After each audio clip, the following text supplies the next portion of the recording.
100 days. That's how long Donald Trump has been president for a second time. And I know it feels more like 100 weeks or 100 months because he's done so much and so much damage. It's hard to keep up with all of his abuses of power, his crimes, craziness, chaos. So let me do it for you. Here are Trump's 100 days in 100 seconds. Start the clock.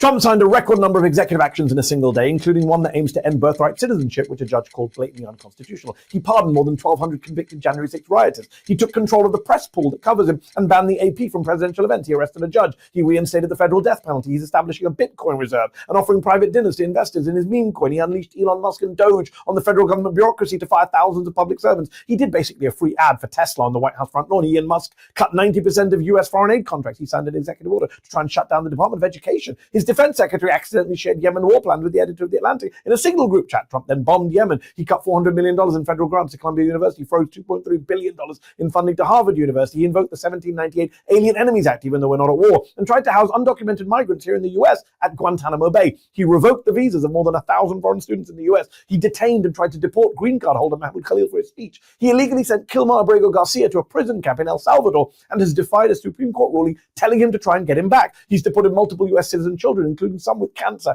He imposed tariffs on 185 countries and territories, including a bunch of islands with only penguins on them. He then announced a 90-day pause for most of those countries, but not China, and wiped out around $10 trillion in global equity value in the process. He said he might invade Greenland, take back the Panama Canal, make Canada the 51st state, and threatened to bomb Iran like it's never been bombed before. He said he wants to clean out Gaza and move the Palestinians there to Egypt and Jordan. He hosted conspiracy theories, Laura Loomer in the Oval Office, and then fired government officials, apparently at her request. He called Ukrainian President Zelensky a dictator and then publicly berated him on live TV, bullied big law firms, called himself king, said Chuck Schumer's no longer Jewish, he's a Palestinian, and he wants to keep doing all of this for 8 more years because he's not ruling out serving an unconstitutional third term.